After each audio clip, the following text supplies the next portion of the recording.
All right, you guys, what it do? Your boy is back on the grind. One more time, boy is back at it again, man. And man, this is a record. 2 days of videos in a row that I'm filming for you guys, man. So, anyways, I'm back out in the garage. Today, we're going to attack the gas tank. And I'm going to install a brand new gas tank that actually came with the vehicle purchase when I bought it.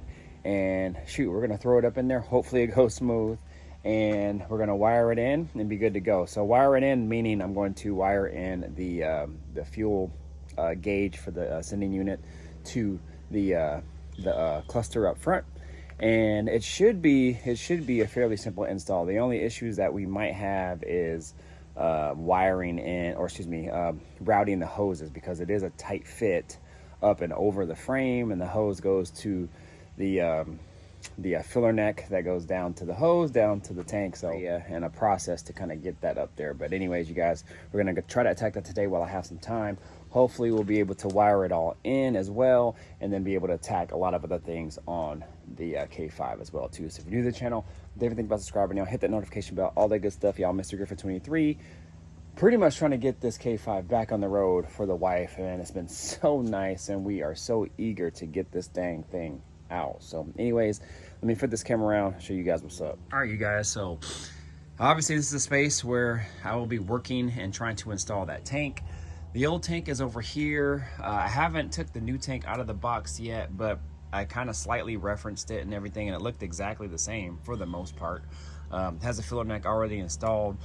This one has the sending unit already in it. I actually have a new sending unit that I'm going to be using as well. So everything's going to be new as far as the fuel system goes, with the exception of the lines. But I cleaned all the lines out. They all should be good to go. Now this is all the other old stuff that I took out as well. I'm saving it for now just in case I need to reference anything, even though a lot of the stuff I already installed. But I like to keep that kind of stuff just till I'm completely done with the build. This box here is the gas tank, so I'm going to pull that out here shortly. And then we should be set, you guys. I mean, I have an area for the fuel gauge wire to go. I think it just feeds kind of right through there, but on the back end, right along the C channel of the frame. And the gas tank straps are right over here. And over here, oh, maybe I put them over here. There's a box right under there, I believe, that has a gas tank strap insulator pads. So they're adhesive sticky pads. I've used them 2 or 3 times from the same guy actually on eBay. And they're just added assurance so the gas tank straps don't rub against the gas tank and they don't make any noise, and you know, you don't have any chafing or anything like that. So I'm gonna install those as well. Got a new hose from Amazon, filler neck hose, and I also got a new hose as well for fuel lines and such. So those are the old hoses there. Again, save everything just to kind of reference. And then this, I think it's a vent hose. It's a hard line that goes from the filler neck to the gas tank as well too. So I think it's a vent line or some type of breather or something like that. So I probably should clean that up and just kind of make that at least look a little bit better. So we'll see. So anyways, you guys, I'm gonna go ahead and get off this camera, probably time lapse some things. So you guys, again, like, comment, subscribe, share, do all that good stuff, y'all. Stay with me. We're about to get this thing done.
Anyways, y'all, I'm gonna go ahead and show you guys what's up. I am so hot right now. It is definitely in the 90s for sure here, and some of you guys might be where it's a little bit hotter, but here it doesn't actually get that hot that often.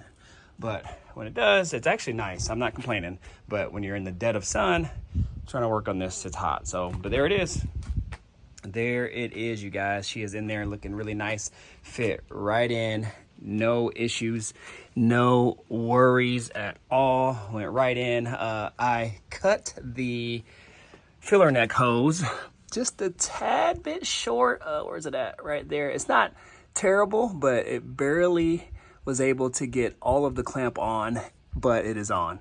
So this was the pain in the butt, these two right here, because you pretty much have to put it on the tank first. I think this is either a vapor line or overflow line, maybe, I'm not sure. And then that's the filler neck hose. And you got to put it in at an angle, as you guys saw me do on time lapse, and then hope that you can line it up in the hole and then get it in there. So anyways, it is in there. It's good to go. It's all hooked up. Everything's tightened down, clamped down, and whatnot. So we are all set.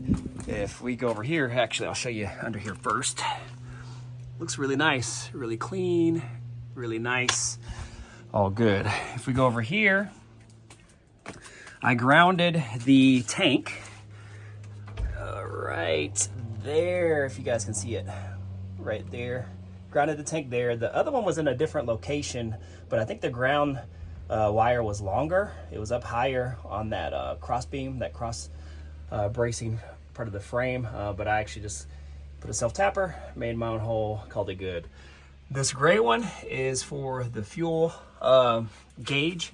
So I went ahead and ran that. And the fuel gauge wire from the cluster is actually really long. So I'm thinking about running that all the way back here. But not gonna lie, y'all, it was really good to get that done. That was another major task that I wanted to get done just because I knew it was gonna take some time. New tank in, man, another big task knocked out the way. Next up is, again, just some small jobs kind of here and there. I think I'm going to attack the rear brakes because I have a whole new drum brake setup that I'm going to put on there. Well, basically all new parts. And after that, my last kind of big task is putting on this sway bar that's over here for the front. It never came with a sway bar, but since I got new control arms, the control arms came with a new sway bar from the guy that I bought it from. So anyways, going to put that on. That's going to be a little bit of a task, not much, but I have to basically grind off a rivet and make a hole for it in order to fit. So the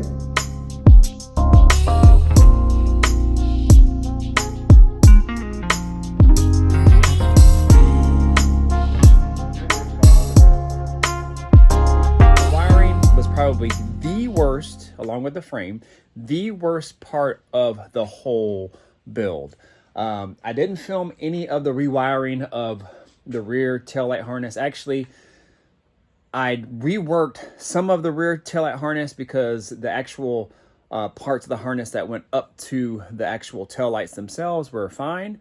And then they basically kind of tee off, and one plugs into one end, one plugs into the other end. The part that actually runs from those basically pigtails, those parts of the harness that goes to the lights, that comes under the frame of the truck, that was not good. So I had to rewire all that, and for the most part, and make that all nice and neat.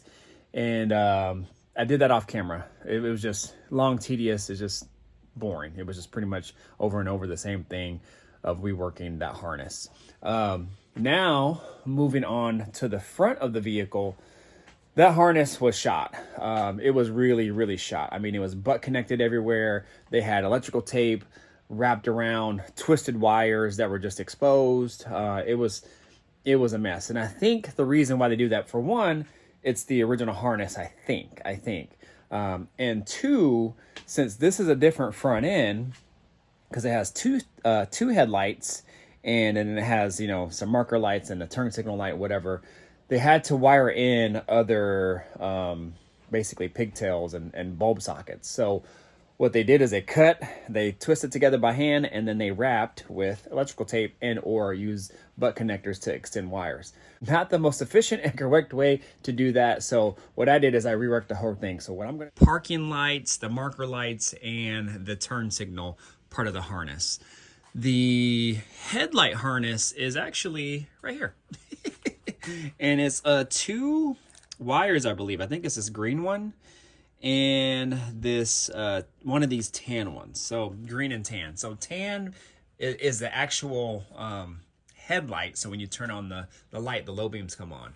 I think the actual high beams is the green one. So when you hit the high beam switch on the floor, it actually turns on the high beams. On this particular vehicle, you have two. Some of them only have one where they have built-in low and high beam. This one has two. Now these, I don't know why they made these lights. They're not very popular. I think they only made them for a short period of time. And from my understanding, they don't make any aftermarket lights unless you guys know in regards to these. Now, guys, before you guys chime in, these are not 4x6 headlights. They actually are like 3x5 or something like that, or 2.5 by 4.5 or something. They're a really odd size, but they don't make a whole lot of these aftermarket style bulbs that I've seen, at least. So we're just gonna have to work with it. Now these I can actually swap out with LEDs, which I did. So these sockets actually go in there, and this is just a clear lens on both sides. And then we have an amber lens on this side, and this is the turn signal, and I think this is another parking light right here. So basically you have three lights right here. This is what they look like.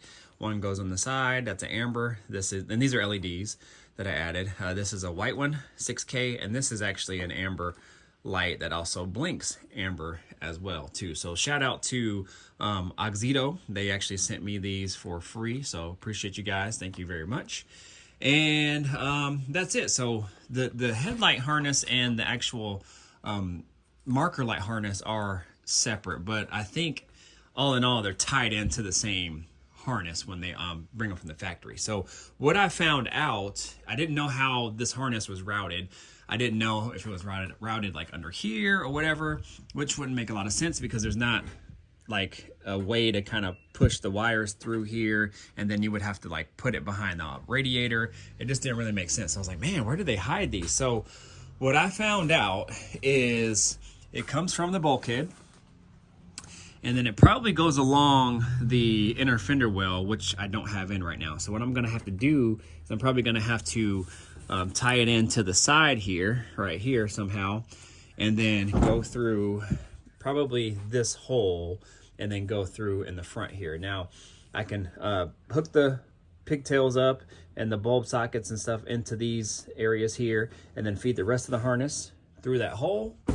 And then you'll see down here is, I think, oh, here we go. I think they still have these little clips here along here that they run across here, and then it goes back up under here somewhere. Should pop out right here. There you go. And then come to this side, and then everything else that you need, if you need to ground or anything. I think the grounds for these are here and there, and then the battery actually sits up here, and then the negative portion of the battery, I think, just ties into the side of the fender like normal. So that's what I found out. So what I'm gonna do is actually just get it all kind of routed, and then if I need to take it back out to shorten some wires or to kind of like, you know, tape them all together and then route them the way I want to, and then, you know, then I can actually illumine everything at the end, then that's what I'm gonna do. So one other thing that I'm going to do is I am not going to use or hook up the headlights like they came from the factory. I'm still going to use these wires here, the green and the tan, okay? So again, this plugs into the bulkhead, because this is what's going to give me the on and off portion, the signal from the actual switch inside of the car to turn on the headlights by using this. Glad that I thought of this and that I still had it, because I did a temporary hookup when I took it all in the house. So what I've been doing is actually doing some wiring in the house while I'm watching the baby, or me and my wife will binge watch some videos. So what I actually did was I hooked up some spare headlights that I have over in that box, and I hooked it up to my jump box, and I wired them in temporarily, and it worked flawlessly. So what this will be able to do is actually turn on my low beam when I want it, and then I hit the high beam, the switch on the floor, and it'll turn this on, all by being wired with this. Now the good thing in regards to this here is not only having and controlling all four headlights, But at the same time, this runs off the battery. So it actually will pull power from the battery instead of from your switch. So you don't burn up your light switch. It actually pulls it straight from the battery. It has built-in relays, a fuse, and it already has pigtails. But what I'm going to do, take off some of these that I need, actually all 4 of them, and then plug those into some existing pigtails that I have that'll fit these. And I actually have an original harness for this style setup, front end, for this vehicle. I bought it from a guy who has a bunch of K5 parts here locally. He had a good working harness, and I was able to score one from him for a good deal. So I'm going to be using those pigtails for the headlights, tied them into this, and then wiring this into this, and then we'll be good. So sorry you guys for the long drawn out explanation, but I had to show you kind of how all that works. Again, like I said, wiring is not the funnest at all, but at the same time, it's definitely needed. Videos like this are needed so people can kind of just see how people do things and how wiring should be.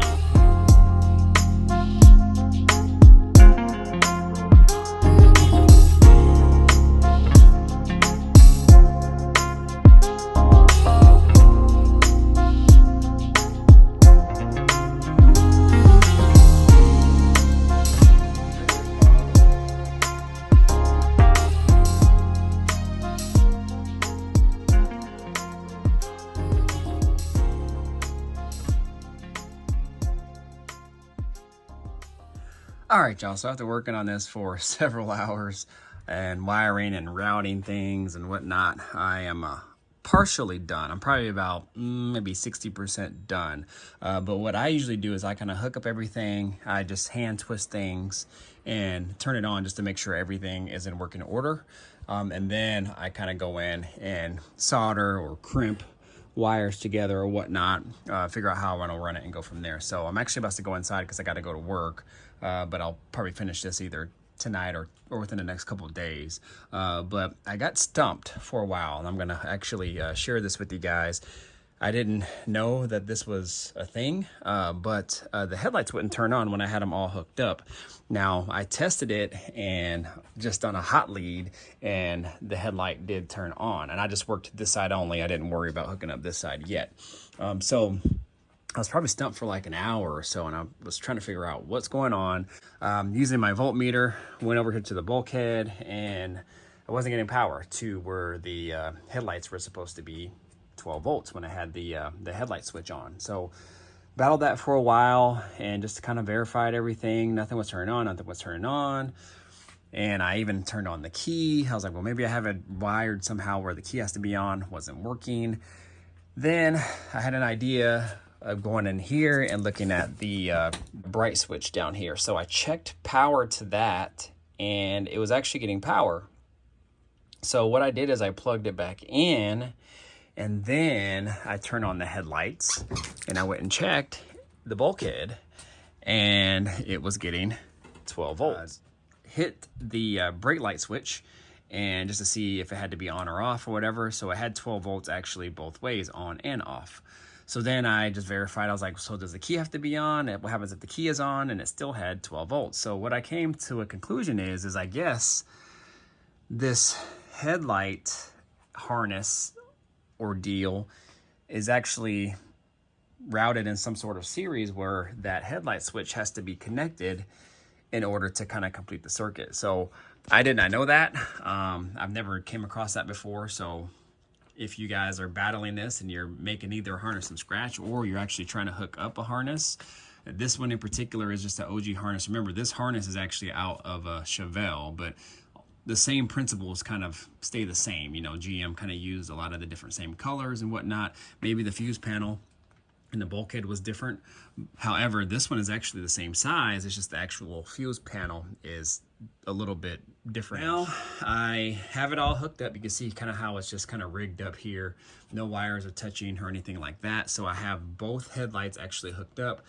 The only thing that I'm not sure of in regards to these headlights is I thought maybe when you hit the brights, maybe both of them stayed on. So, but I guess that's not the case. It must be, this is a low beam only, and this is a high beam only, and they actually have two different part numbers on those. So I imagine that one shuts off, one shuts on, you know, once you hit the brights. So. All right, y'all, what it do? So I have got it all done, and I got pretty much most of the lights off except for the one over there on the corner and this under the hood light here. So, because I want you guys to be able to see what the lights look like, a little bit darker lighting. So anyways, they're all hooked up. Everything is wired. Everything is grounded in. You can see everything is soldered and heat shrinked. Again, this is a silicone basically infused, or you know, insulated with silicone from the inside, so that way when it's heated it actually kind of melts it, softens it up, and then embeds itself into the actual solder and wiring and all around it, so that way moisture cannot get in. So everything is pretty much wrapped and kind of like electrical tape together as far as what wires that I want to be together. And then I'm actually going to clean all of this up here, so that way it's ran nice and neat along the fender here. And then once I get the inner fenders in, the fender wells, then I can kind of mount them on that, or hide them behind there as well too. I think I left it long enough that I can do that. So anyways, y'all, it's well, actually it's gonna look something like this here, so that way I kind of can run it down and kind of hide it. And these are pretty slick. If I haven't showed you guys these before, I think I showed you a while ago when I worked on my Chevelle, but these are actually magnets, and they're rubber coated, so they're really soft, but they fit really firm. And then you just put the wire inside of there and you zip tie it together, and it holds just like that. So I have some of those. They're actually kind of spendy, but they're well worth it. So I have those on my Chevelle and they work great. So anyways, y'all, it's all in working order. Again, as I'm taking this vehicle apart and putting it back together, I'm finding things as we go. I noticed this headlight adjuster piece is broken. You can see where that square is. There's a little, I don't know what they call it, nylon nut or something that fits down in there. It's supposed to look like, where is it at? It's supposed to look like that, if you guys can kind of see it. Well, it's missing and it's broken over there. So gotta order one of those, but I actually have to order some stuff from LMC anyway, because I noticed, let me get my flashlight, this truck is actually missing a lower piece here that I found out that actually helps support the grill. And I always wondered why the bottom of this grill actually set further in. And this front clip, or at least this bumper portion, is all fabricated. Somebody fabricated it and basically blended it in and flush mounted it to the fender for a nice clean look all the way around, basically deleting the bumpers. So with that being said, I really don't know if they left enough material to actually sit behind the grill. I think that they did, because right now it just barely meets the grill, but I can pull the grill out and hide this portion here so there's no gap. But that's why you guys see these little scratches and imperfections there, because they were pulling it out hoping it would stay and it didn't. So I don't know why they didn't put this piece in. It's supposed to go right along here, and I believe it supports the bottom of the grill. But you can see there's holes there. So there's two holes. There's one, and then there's another one down there. Right there, you can see my flashlight is shining. And one back there, you can see those holes. So it's a long piece that actually mounts all the way across. And I believe, if I'm not mistaken, it actually supports the grill. Anyways, you guys, enough with all that. Let me go ahead and show you these lights so I can close out this video. But there's so much that I want to talk about on this car, and I find more and more and more stuff all the time. But anyways, let's go ahead. I'll show you these lights. Now, the only thing that's not working is the blinkers, just because I don't have any LED flashers right now. So I got to order those.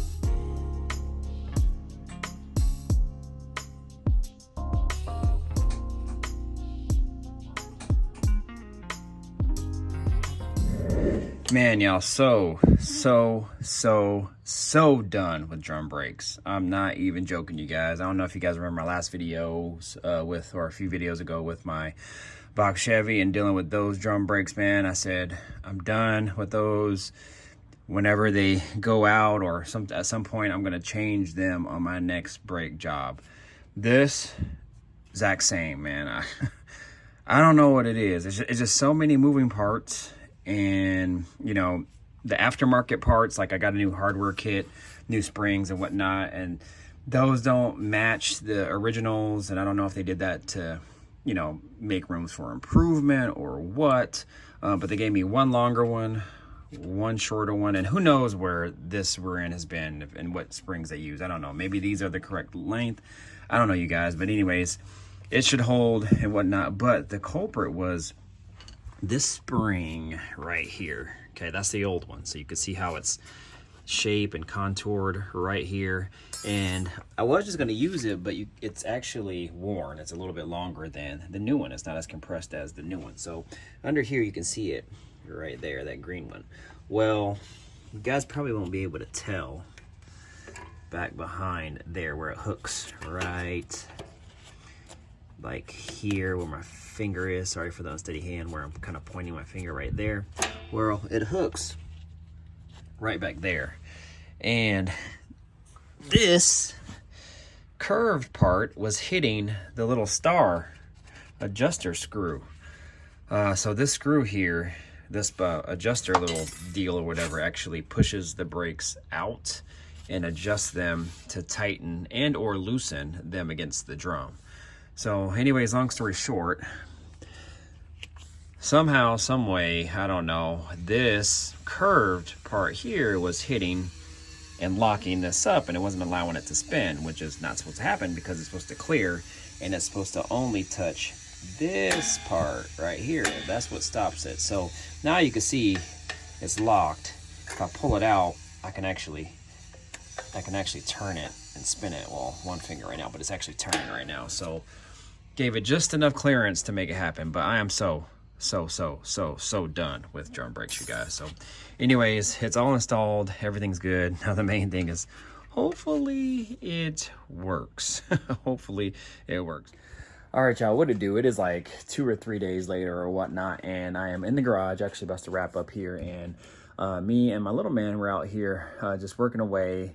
I had just fed him, and he was loving life, you know, milk drunk, just getting ready to pass out, which he did pass out for a little bit. He was probably good for about an hour, and then he just started getting really fussy. Anyways, you guys, he was not happy, and I couldn't get much as I wanted to done, but I did get some stuff done, and I wanted to show you here real quick.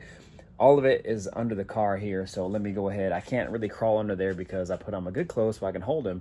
Now he's inside with the wife. The wife is home now. So anyways, let me try to show you under the car the best that I can, and then we'll go from there. All right, y'all, so I'm under the car kind of doing my best here. I got the light kind of shining in places, but with the camera I can kind of zoom in. But what I did is actually put both exhaust pipes on, and I also put the drive shaft in. I also put in and you can't see it, I don't know if I'll be able to get it, but I'll try to get it, is a like a block off plate for the speedo. Since I'm not going to be running a mechanical speedo, I'm going to be running a GPS speedo through my digital dash there.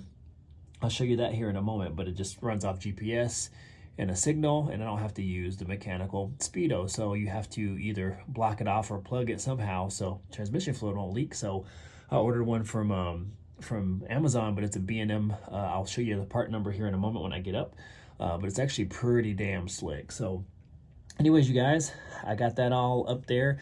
These clamps right here, those clamps were already on there. What I did is actually widen the header a little bit so that way it could actually, the pipe could actually go in a little bit easier because I had a hell of a time getting it out. And then when I put them back on, my original thought was to use those lap bands.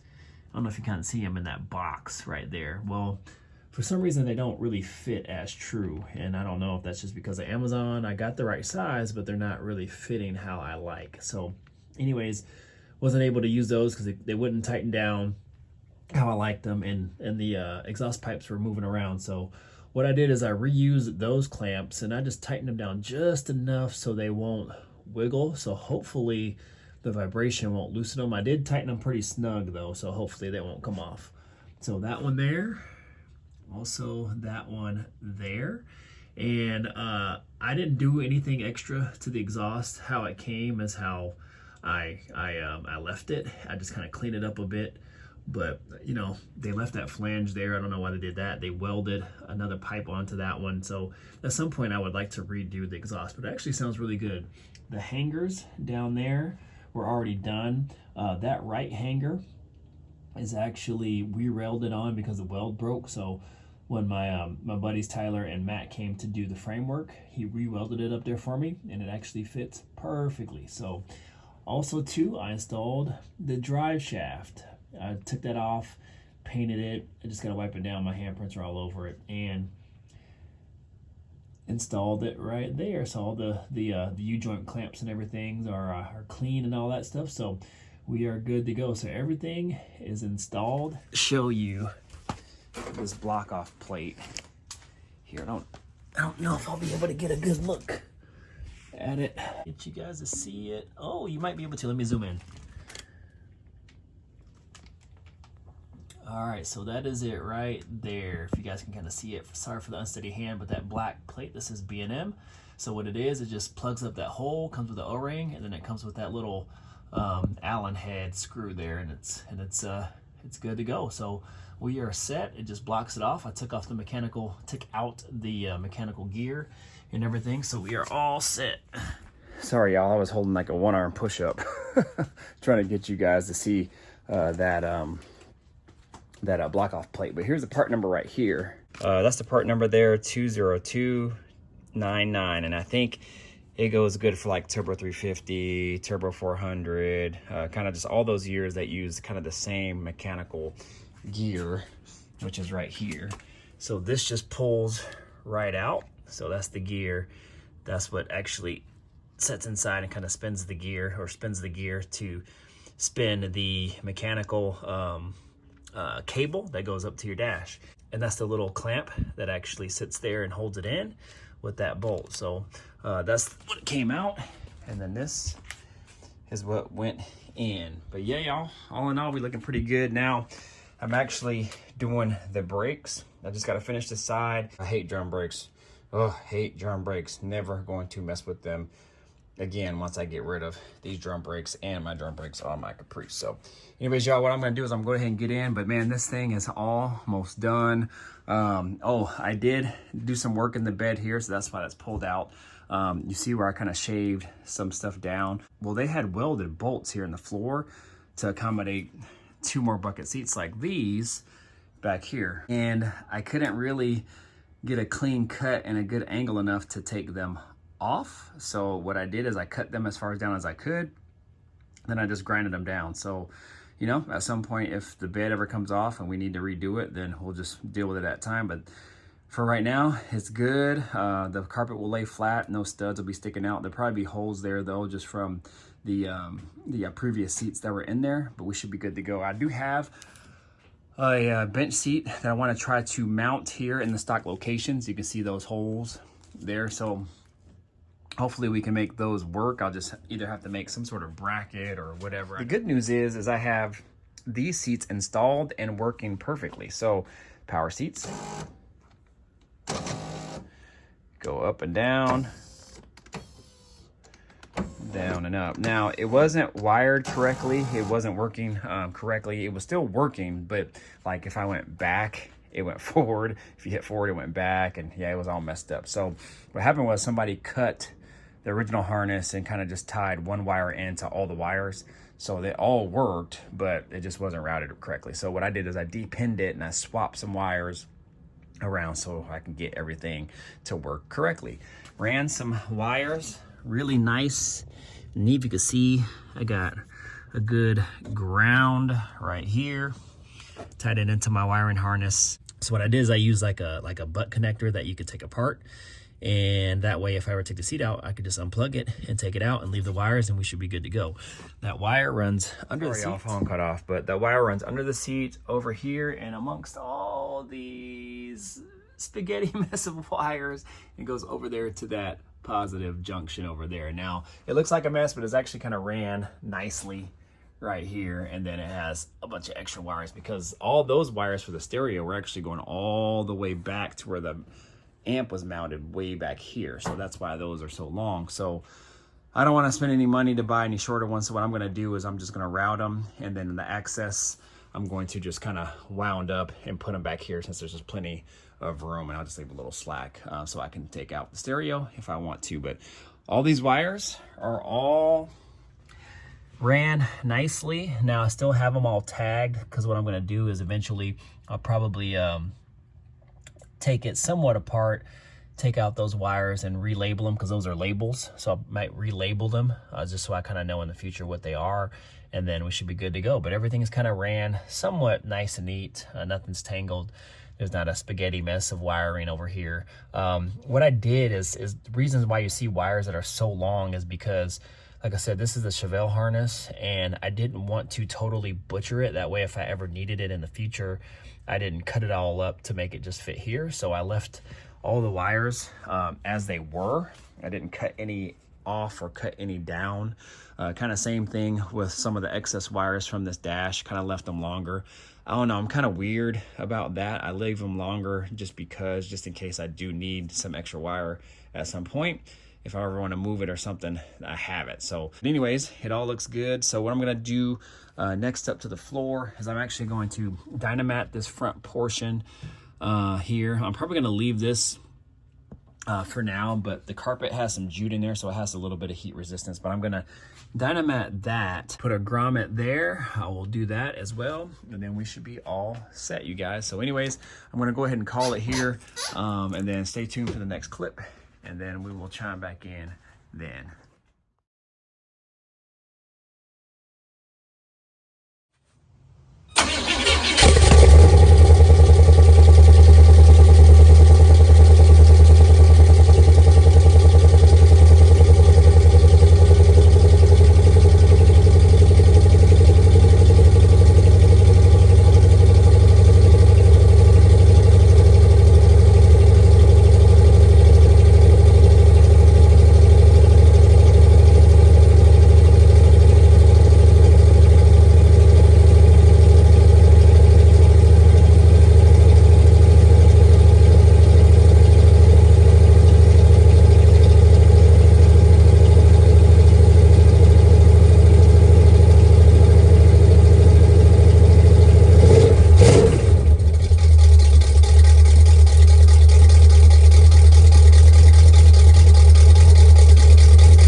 quick and short. I got about less than an hour, about 50 minutes to get stuff done. And that's my motto. You guys know, something a day, 20 minutes a day, 30 minutes a day, an hour a day, 5 minutes a day, whatever you have to get done. I mean, sometimes when I'm even sitting on the couch, if I want to get up and walk around, I'll come in the garage and I'll do something for like 5 minutes. I'm sure my wife's like, oh, there he goes again, disappearing.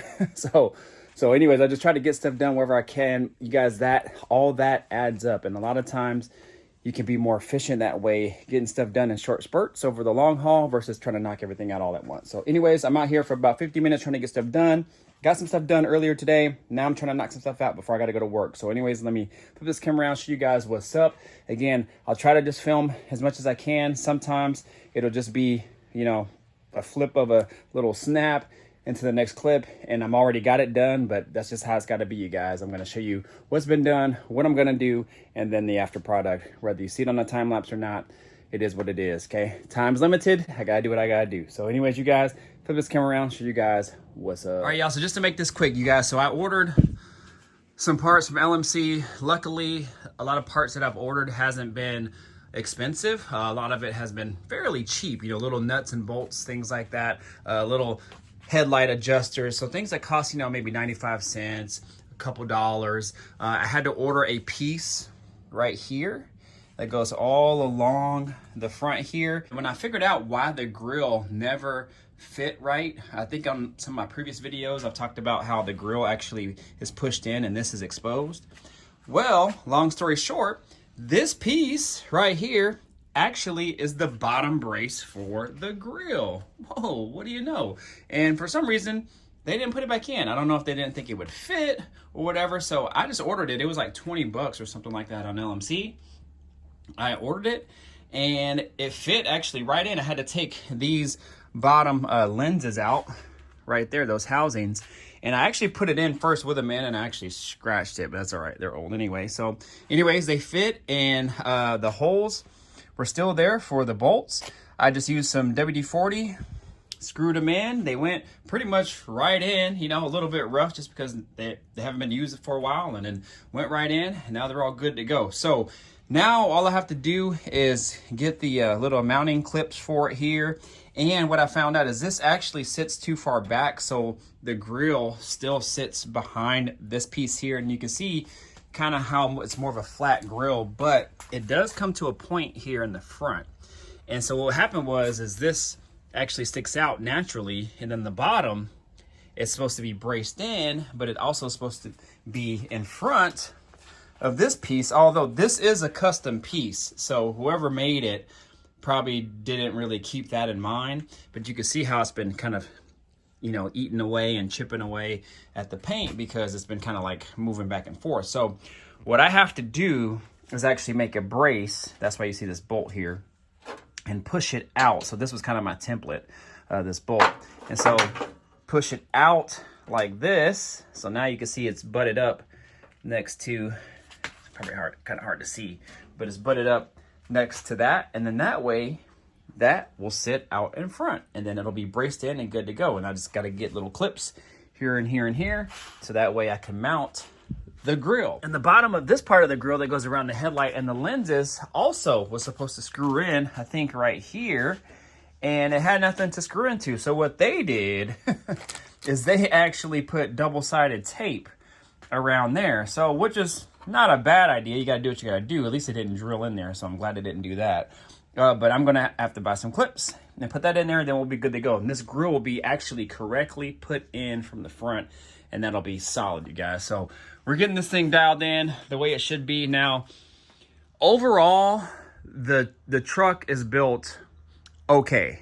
They did a lot of custom work, and what I found out is I had to actually flatten this here too, so this will sit flush to the front portion of the grill.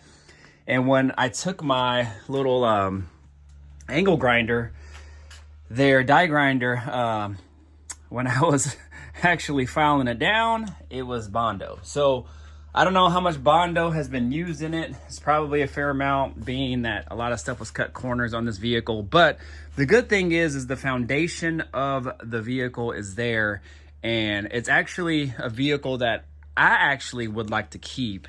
It will kind of be her decision, but I know she really likes it. But if we do decide to keep it for the long haul, one day I would like to actually kind of go in on it, make it a really, really, really, really nice truck.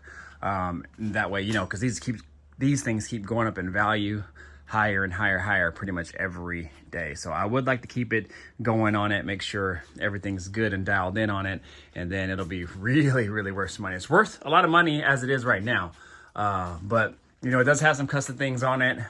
Some people might not like that. They did have to do some modifications to like the frame and things like that in order to kind of make that work. This whole front clip is new, so they had to do some cutting, welding, things like that. So really not a true 73. Well, it is a true 73, but being the modifications with the 89 and 91 front grille and clip, that's what makes it what it is. Well, this kind of routed, zip tied loosely, just in case I have to undo it.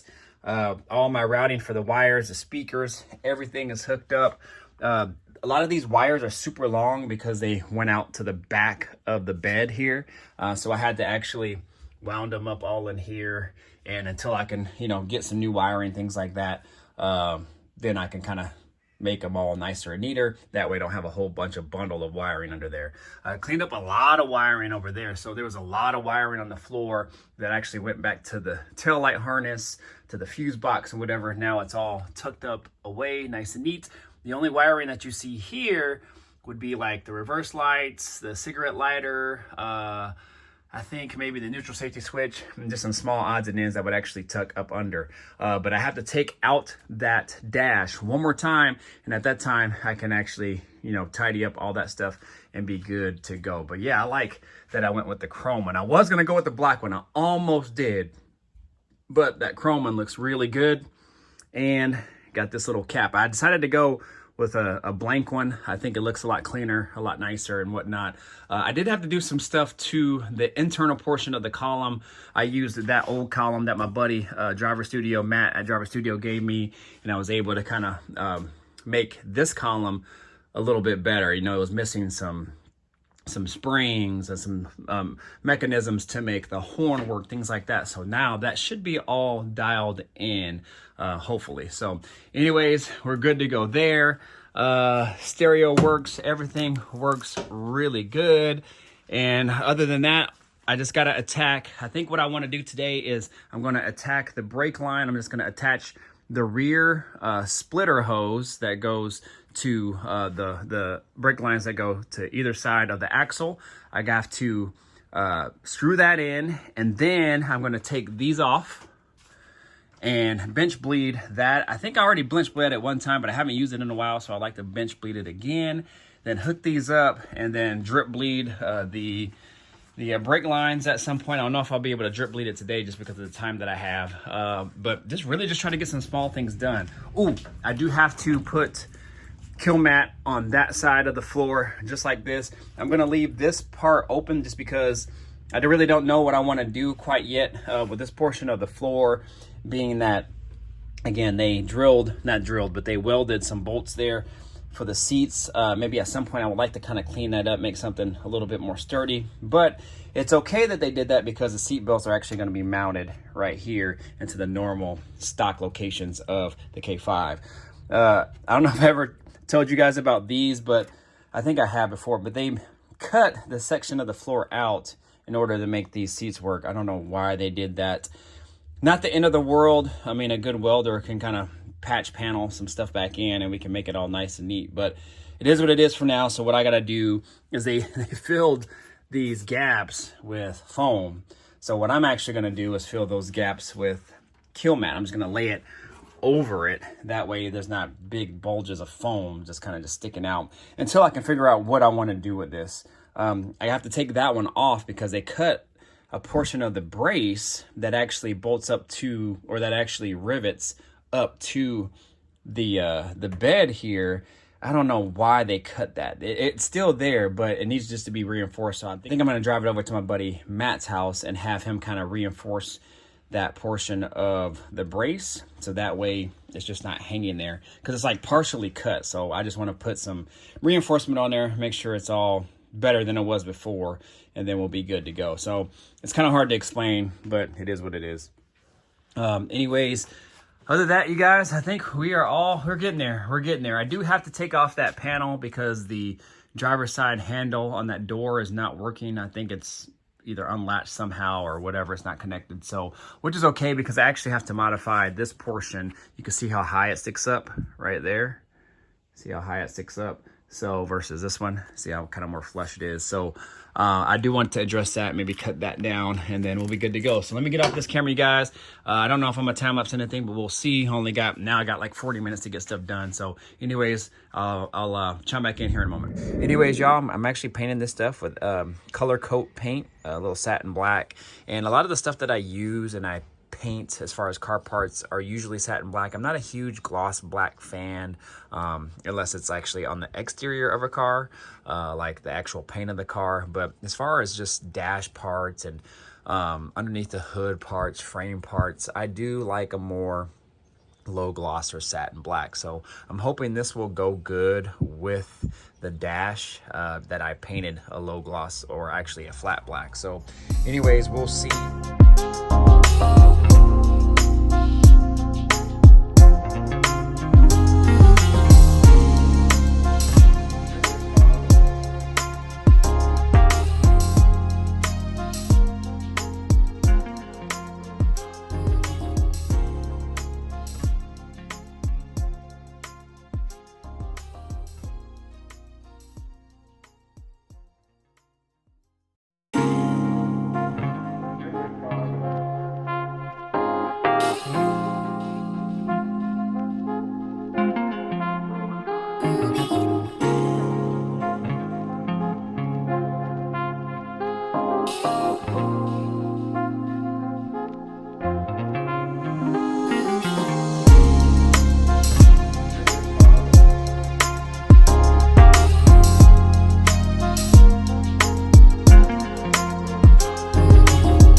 All right, y'all, what it freaking do, man? Your boy is back on the grind. One more time, boys, back at it again, man. I'm gonna make this intro really quick. I am on a crunch time. Today is the day that I was wanting to have this thing on the road and done.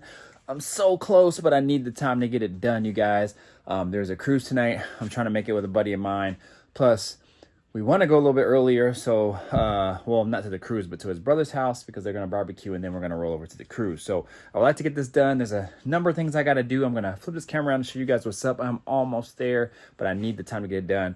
That's why I won't make this video too long. I'll try to get me working on it if I can, but I'm not making no promises. You might see the before and after here. But if you're new to the channel, definitely think about subscribing, y'all. Hit that notification bell, all the good stuff, y'all. Mr. Griffin 23 in the building, trying to get the wife's K5 blazer. All right, you guys, so we are all there. Last time you saw it, it had the plastic all over it, which actually didn't come off the smoothest, especially towards the back, because when I had the garage open, that side was getting beaded down by heat and the sun. So adhesive stuck more on that part, and then it also stuck all over the car. So shout out to my guy Steve, the Shine Doctor, for putting me on this stuff, man. That puts Gugon to I don't know, puts him to bed basically, man. That stuff works so good. 3M general purpose adhesive cleaner, man. You literally spray that on and wipe it right off. Works flawless. I mean, you should have seen this. It was covered in adhesive and streaks and whatever, totally gone. It looks like it's been washed, but nope, that's from the cleaner. So anyways, y'all, I'm having the damnedest time with this dipstick. I'm probably gonna return it because it doesn't stay in there. It doesn't actually, it's just a mess. So I got transmission fluid all on the floor from trying to drain this dang thing, man. But not trying to drain it, to fill it actually. And I overfilled it on accident. I probably should have just waited and filled it while the engine was running, so that way it could pump through. But that's my fault for trying to do stuff fast. But in hindsight, it probably worked out because I wouldn't have ever found out that the dipstick doesn't stay in the tube. So when you pull out the dipstick, it actually pulls out the whole tube. So I don't know, man. It's just not cool. But anyways, I'm not gonna talk your ear off, but we are all good. The only things that I have to do now is torque the rest of the steering suspension up front. Put the belts on, put the fluids in. I put the dual cooling fans in, wired those in. So a lot of this stuff won't be kind of you know, looking nice, so to speak. I'll just probably zip tie some things as far as the wires and stuff up and out the way so they don't get caught on anything. But when I can actually, you know, have some time to kind of dress the thing up, then we'll be good to go. But man, it is looking nice. The interior is all done for the most part. I just got to secure the center console down, which is right there. But check that out, y'all. Look how that looks. Super clean, all nice and neat. Rear end is in. Everything's torqued back here. New suspension. Stereo's in. We're good to go. So not totally dialed in yet, but it's looking pretty good. So anyways, y'all, let me get to work on this thing. Again, if you're new to the channel, definitely by subscribing. Hit that notification bell. All the good stuff, y'all. Mr. Griff 23. Let's go.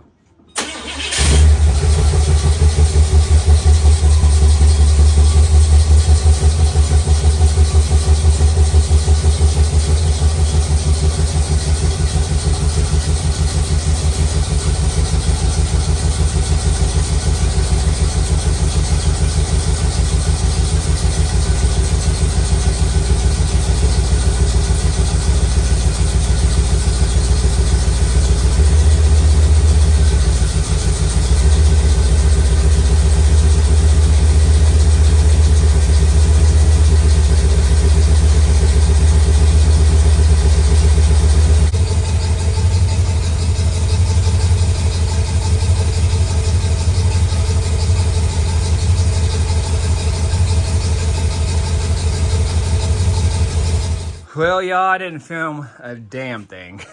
I've just been at it. I really was trying to get this done. I have been at it since I started the video at 11, did my little intro, and then now it is 7. And I've been at it nonstop, no joke. I took a break, like 10 minutes to get some pizza, and that was it. So, yeah, but I mean, she is like done for now. You know, like I just have some wires zip tied. I have this temporary cable wire. Like I'm gonna finish all this up, you guys, but I was just trying to get it to the cruise and the show. You see I got the Chevelle jacked up because I was gonna throw the wheels on, and this is what happened. So the hub is actually too big for the front wheel. I didn't see that coming. So you see it here, got the wheel on, but there is space right there. So I could probably buy an adapter to push it out further, but that wouldn't be the smart thing to do. I'm already cutting it close, kind of right here, you know, see how far it's out. And I actually need it further in. So I probably could get the wheels bored out, but these wheels are actually made for the Chevelle, and I don't want to do that. But I guess I could, because the front disc brake setup on that hub is not hub centric to these wheels either. So I guess I probably could. But yeah, y'all, I'm gonna go ahead and actually put those wheels on that was on the Chevelle before. And then we'll just see kind of how that looks like. At least I'll be able to roll it, drive it around. It might not look half bad. I don't know. We'll see. But let me put those on right now, and I'll chime back in here in a moment. Well, you guys, you never made it out of the garage. Let me close this door so you get better lighting. Long story short, I had to put these wheels on just as we discussed, and they actually don't look too bad on here. I can deal with it for now, but I'm coming up with the issue. So these control arms here are actually a JDM brand, I believe, and it actually lowers the vehicle too much because I'm having an issue with my tie rod right there. See the tie rod right there? It's actually hitting the idler arm, which is right there, and the pitman arm, which is right there. So you can see how close it is already. So it's actually hitting it, and I didn't foresee that being an issue. You know, this vehicle, we found out that rear end's out of a Suburban. Who knows what these spindles are off of? You know, I don't really know. So, the geometry of a lot of these parts could be different. They could be mix match. You know, I don't know. But technically, these A arms are for a C10. But you know, a lot of things are transferable. But the K5 is just slightly different from what I've seen in a few different ways. So, with that being said, I'm probably going to have to get regular coils, because I think these are 2-inch drop spring coils, and I'm gonna have to get regular coils to raise it back up 2 inches. So instead I'll have a 3-inch drop in the front, and then who knows what I'll have in the back. I don't even know, you guys. So I'm gonna have to figure it out. So anyways, it's been a long day. My wife graciously let me do this, but she probably didn't expect me to be out here till 9. But anyways, I'm not doing anything tomorrow. She at least deserves that much, and I do too. So anyways, I got to get to work, but I'm going to go ahead and call this video, guys. But you guys know what to do.